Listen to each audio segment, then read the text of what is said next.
In this lesson, we're applying what we used in Module 18 to find the density of an item. And density is, as you can see on the screen, it's the mass over the volume. So in the simplest terms that I can think of, the mass is how much something weighs, divided by the volume, which is how much space fits in it. So how heavy something is based on how many cubic units you have. So here I have the descriptions of two different kinds of pieces of wood, a Douglas fir, an American redwood, and I have their mass of these pieces of wood, and I have the dimensions, diameter and height of each of them. And it's asking us to make a prediction based on the data without doing any calculations about which wood is denser. So what we're trying to think of is which of these, when I take the weight and I divide it by the volume, will I end up with a bigger number? So I look at this 254, and when I divide it by the volume I get from these, I want to compare that to this weight and the volume I would find by these. So I don't know, I'm looking at the redwood, and my numerator would be a bigger number, and I don't know about my denominator, so I'm going to guess maybe American redwood. Okay, so that's my prediction. Maybe I'm right, maybe I'm wrong. We'll see. So, first thing, in order to find the density of these pieces of wood, or of the wood, I should say, is to find the volume of each log. So the volume of the fir, of course, volume is pi r squared h, since these are both cylinders. So the fir is pi r squared, oh, I'm sorry, that's my r, silly me. My r for the Douglas fir is 3, and I'm multiplying that times 17. So in my calculator, I do pi times 9 times 17, giving me 480.66.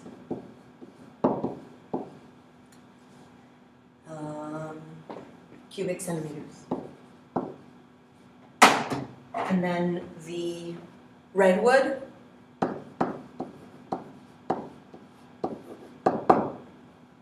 is going to be pi times 4 squared times 12.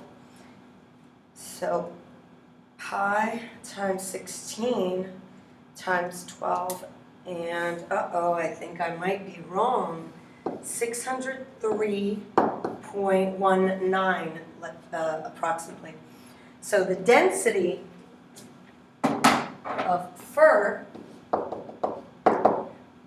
is 254 over the 480.66 compared to the redwood,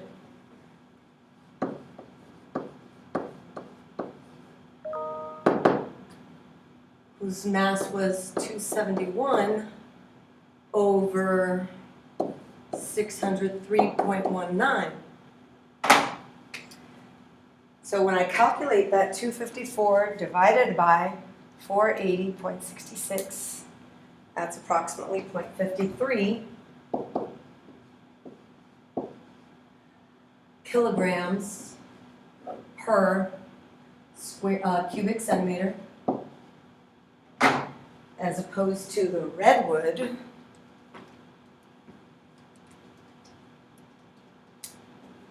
which is approximately 0.45 kilograms per cubic centimeter. So what does that mean? What does that tell us about the two types of wood? Well, since the fir has a greater density, if two pieces of the same size were compared,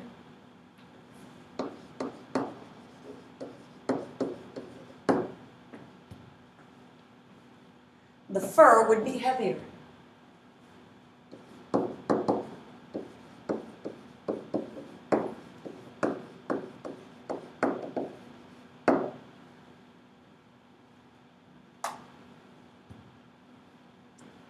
So another way that we can talk about density is when we're talking about a population density. How many people live in an area? So in part A, you see that they've calculated the population density of a city in Vermont, Burlington, Vermont. And according to their calculations, there's 681 persons per square kilometer. And so in part B, now we're going to use this shape, this trapezoid, to approximate the area of Vermont, the entire state, and use the population of the entire state to find the population density of Vermont. So there's the formula for the area of a trapezoid. So 1/2 times 40 they got from this segment, that's base 1. Here's base 2, its length is 80 when I count the spaces, and each space represents 20. The height of this trapezoid is 120, 40, 60, 160. And so when I calculate that all out,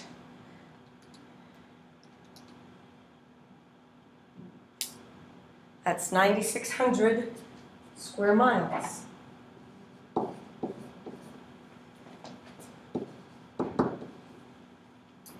So the population density is how many people divided by the area. So that's 626,000 divided by 9,600, which is approximately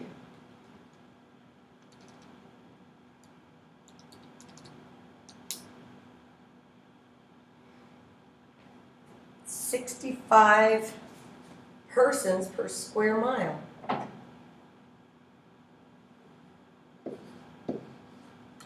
That doesn't seem like a lot at all.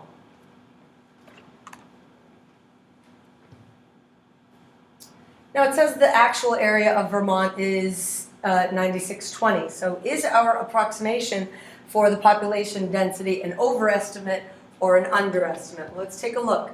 If the actual population is 9,620, well then I would be taking that 626,000 and dividing it by a larger number, which would give me a smaller population density. So what we found was an overestimate.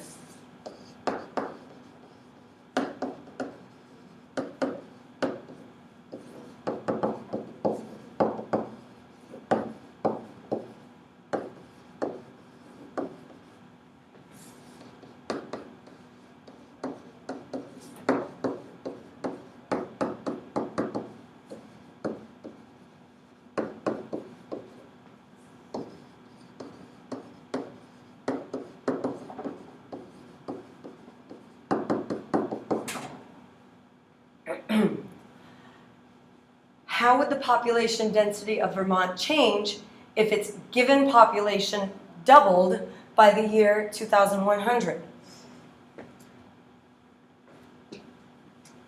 Well, if the population doubles, well, the area of Vermont isn't going to change. So that means my numerator is getting multiplied by 2, my denominator is staying the same. That just means that my population density would double.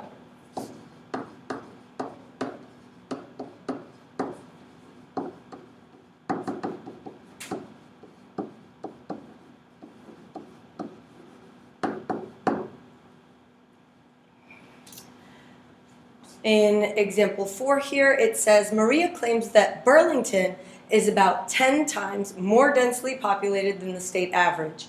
Is she correct? Okay, so Burlington had a population density of 681 persons per square kilometer, and the state of Vermont had a population density of 65 persons per square mile.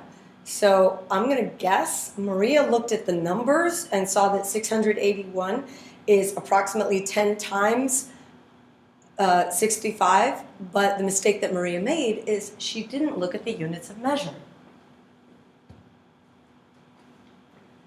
So no, she did not consider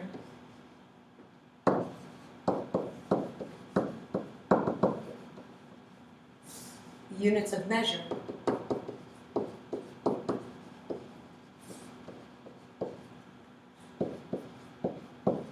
For area.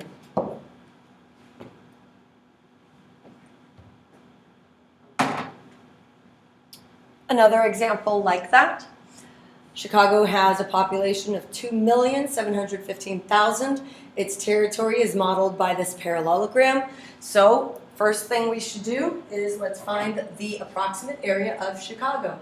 So the area, since it's a parallelogram, is going to be base times height. The base, notice every box is indicating 5. So the base is 10, and the height is 20. So the area is 200 square miles. So there's 2,715,000 persons in this 200 square mile region.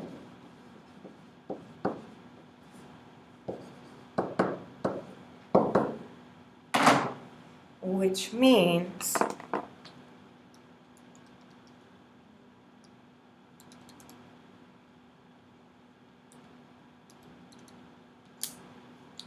there's 13,575 persons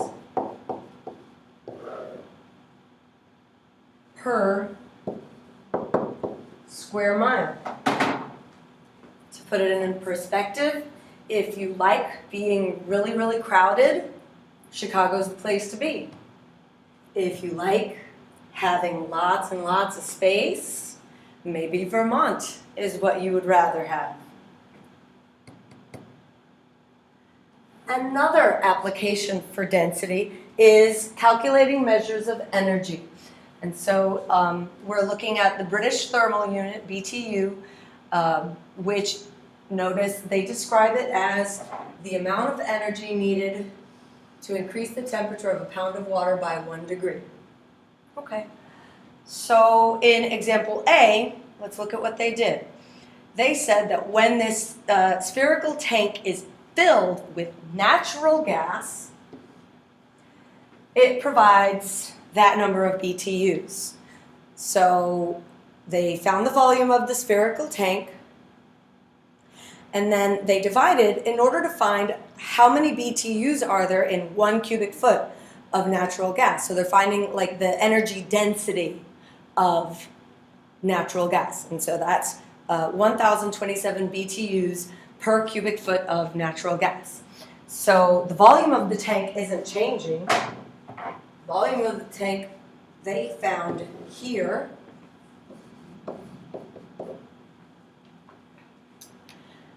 and the BTUs when the tank is filled with kerosene is this number. Well, that's significantly bigger.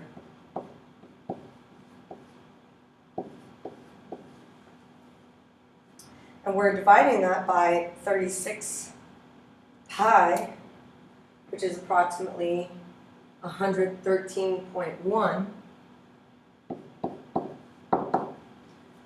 So 114,206,000 divided by 113.1. And there's 1 million. Let's write this out.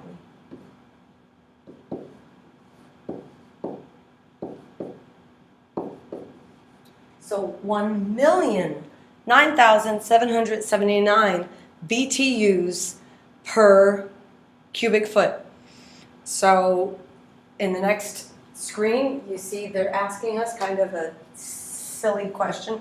Which fuel has a higher energy density? Well, clearly, with kerosene, I get more bang for my buck. So kerosene has the higher energy density.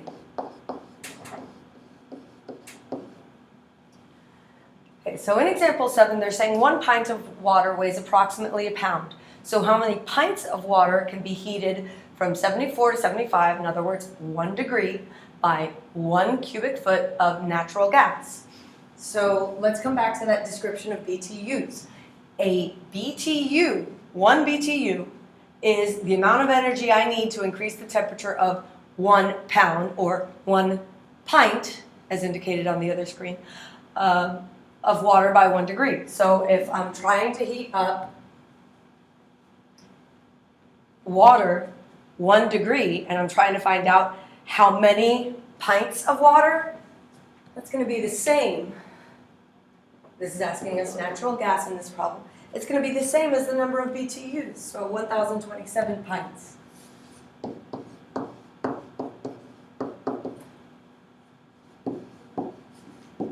For 1 degree Fahrenheit.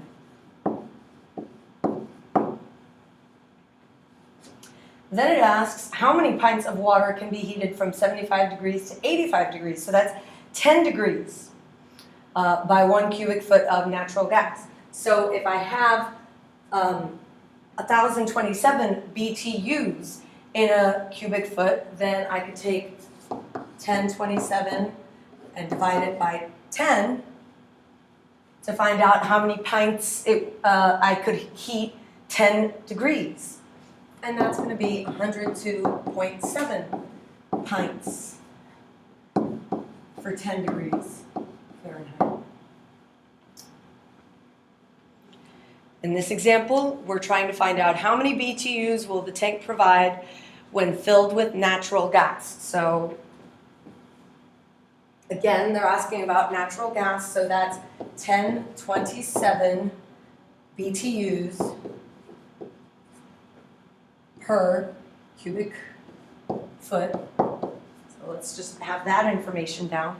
And so if I'm trying to figure out how many BTUs will this tank provide when it is filled with natural gas, then I want to find out how much natural gas I can put in there, which means I need to find its volume. So pi r squared h again. Pi times 25, that's my r squared, times 14. So in our calculator, 25 times 14 times pi is approximately 1,099. Let's go ahead and round that up to 1,100.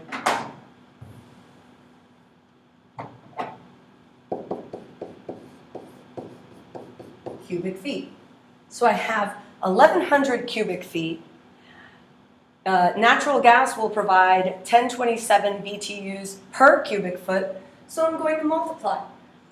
1027 times 1,100 gives me approximately 112,000. Oh no, I'm sorry, putting the comma in the wrong place again. 1,129,245 BTUs.